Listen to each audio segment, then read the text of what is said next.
नमस्कार मंडळी मी गणेश ठाकरे रोखोक या चॅनलवरती आपलं सहर्ष स्वागत आहे। मंडळी, तुम्हाला आठवत असेल की सध्या पडद्यामागे काही चर्चा सुरू आहेत। उद्धव ठाकरे म्हणतात जर देवाभाऊचा आशीर्वाद असेल तर महापौर हा आमचाच होणार। व्हायला काही होऊ शकते। उद्धव ठाकरे यांचा सुद्धा महापौर होऊ शकतो। तर उद्धव ठाकरे हे भाजपला सुद्धा सपोर्ट करू शकतात, समर्थन देऊ शकतात। म्हणजेच काय, तर भाजपचा सुद्धा महापौर होऊ शकतो। तर तिसरीकडे एकनाथ शिंदे सुद्धा म्हणतात की 2.5 वर्ष महापौर हा आमचाच असणार आणि तो महापौर आम्हीच घेणार। अशा पद्धतीच्या चर्चा आहेत। व्हायला काही होऊ शकते। आता तुम्हीच बघा ना, 2017ला अजितदादा पवार सकाळी उठतात आणि मुख्यमंत्री पदाची शपथ घेतात। व्हायला काही होऊ शकते। त्याचबरोबर उद्धव ठाकरे आणि हे काँग्रेससोबत किंवा राष्ट्रवादीसोबत जाणार नाहीत अशा पद्धतीच्या चर्चा होत्या।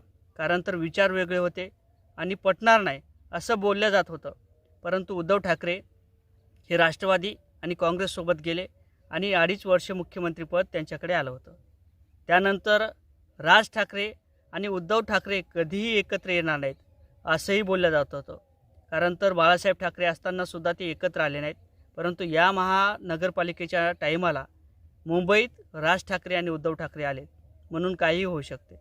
परंतु आता भाजप जे काही आपल्या हातात आलेली सत्ता असेल, अनेक वर्षांनंतर मिळालेली सत्ता असेल, ही सोडणार का? मग उद्धव ठाकरे यांचा महापौर होणार का? आणि त्याचबरोबर एकनाथ शिंदे यांचा महापौर होणार का? नेमका महापौर कोणाचा होणार? आणि सध्याचं वातावरण की कशा पद्धतीने तापलेले आहे, पडद्यामागे काही चर्चा आहेत त्या कशा आहेत, याचाच आढावा आपण या व्हिडिओतून घेणार आहोत। तर मंडळी, मी गणेश ठाकरे रोखोक या चॅनलवरती आपलं सहर्ष स्वागत आहे। परत एकदा सांगतो, चॅनलवर नवीन असाल तर सबस्क्राईब करून घ्या। मंडळी, ज्या अर्थी अनेक वर्षानंतर भाजपच्या हातात येणारी सत्ता म्हणजेच मुंबईचा महापौर हा प्रत्येकाला असला पाहिजेत आणि प्रत्येकाचा झाला पाहिजे, ही प्रत्येकाची भावना आहे। परंतु उद्धव ठाकरे राज ठाकरे एकत्र आले, त्यानंतर चर्चेला उधाण आलं आणि त्यानंतर जी काही सत्ता असेल ती येता राज ठाकरे आणि उद्धव ठाकरे यांच्या हातात थांबली। परंतु त्यानंतर चर्चेचं सत्र सुरू झालं। संजय राऊत म्हणतात की जे काही एकनाथ शिंदे यांचे नगरसेवक असतील, महानगरपालिकेचे जे काही नगरसेवक असतील, ते आमच्या कॉन्टॅक्टमध्ये आहेत आणि ते कुठंतरी आमच्यासोबत येतील अशा पद्धतीच्या चर्चा होत्या। आणि म्हणून तर एकनाथ शिंदे यांनी जे काही नगरसेवक असतील ते हॉटेलमध्ये ठेवले। यामागे एकनाथ शिंदेलासुद्धा कमी लेखून चालणार नाही। एकनाथ शिंदेने सुद्धा त्यांची बार्गेनिंग पॉवर त्या ठिकाणी वापरलेली आहे। एकनाथ शिंदेचं म्हणणं आहे की महापौर हा आमचाच होणार, 2.5 वर्ष का होईना तो महापौर आमचाच असणार। आणि ते कुठंतरी भाजपला दाखवण्याचा प्रयत्न करत आहेत की आमच्याशिवाय तुमची सत्ता होणार नाही। म्हणून जी चूक आतापर्यंत शिवसेना उद्धव ठाकरे यांनी केली होती, तीच चूक कुठंतरी एकनाथ शिंदे करतील का असंही बोलले जाते।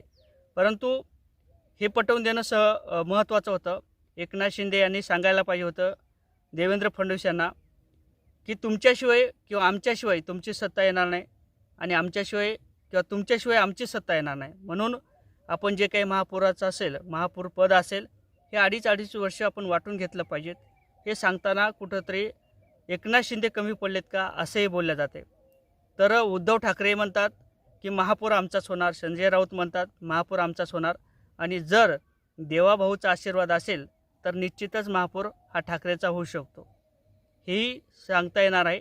परंतु उद्धव ठाकरे जरी भाजपला सपोर्ट करतील, परंतु उद्धव ठाकरे यांचा महापौर होऊ शकत नाही।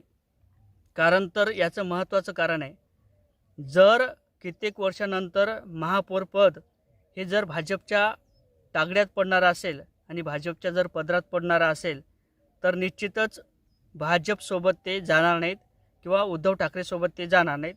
उद्धव ठाकरे जरी भाजपसोबत आले तरीही जाणार नाहीत। याचं एक महत्त्वाचं कारणसुद्धा आहे, ते सुद्धा सांगतो।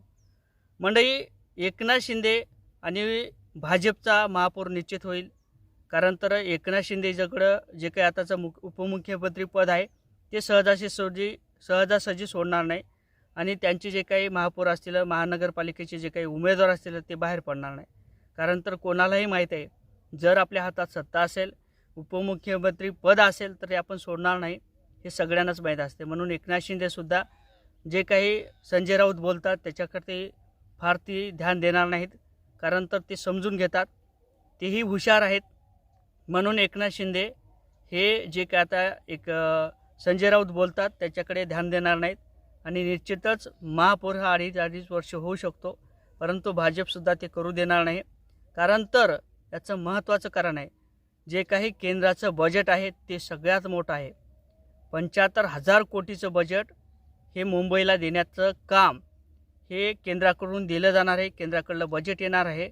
म्हणून भाजप सहजासहजी जे काही हातात आलेलं पद असेल ते सोडणार नाही, कारण तर निधी मोठा आहे आणि मुंबईचे कामंसुद्धा मोठे आहेत.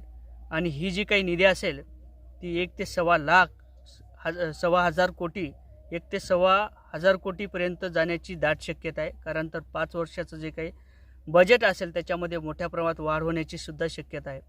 म्हणून भाजप सहजासहजी महापौरपद हे जाऊ देणार नाही. मग ठाणे असेल, पालघर असेल, अनेक ठिकाणी जे काही होणाऱ्या चर्चा असतील ते बघता भाजप आपल्या हातात आलेलं पद जाऊ देणार नाही. भलेही एकनाथ शिंदे जरी नाराज असतील किंवा एकनाथ शिंदेला वाटत असेल 2.5 वर्ष आपल्याकडे पद असलं पाहिजे, याला महत्त्व देणार नाही आणि ते कुठंतरी डावलताना एकनाथ शिंदे यांना दिसत आहेत. म्हणून एकनाथ शिंदेने जे काही नगरसेवक असतील ते हॉटेलमध्ये ठेवलेले आहेत. आता उद्धव ठाकरेचं जरी सपोर्ट घ्यायचं काम पडलं भाजपला, तेही घेऊ शकतात. एकनाथ शिंदे जरी बाजूला गेले तरी काही फरक पडणार नाही, कारण तर उद्धव ठाकरे ते सपोर्ट करू शकतात देवाभावनी म्हणल्यानंतर. परंतु जर उद्धव ठाकरेंनी असं केलं तर मात्र मराठी माणसाचं आणि मुंबईकरांचं जे काही विश्वास असेल ते उद्धव ठाकरेकडे राहणार नाही. आता हे नेमक्या घडामोडी कशा होतात, महापौर कोणाचा होतो हे देखील पाहणं महत्त्वाचं ठरणार आहे. तुम्हाला या संदर्भात काय वाटते कमेंट करायला विसरू नका. जय शिवराय.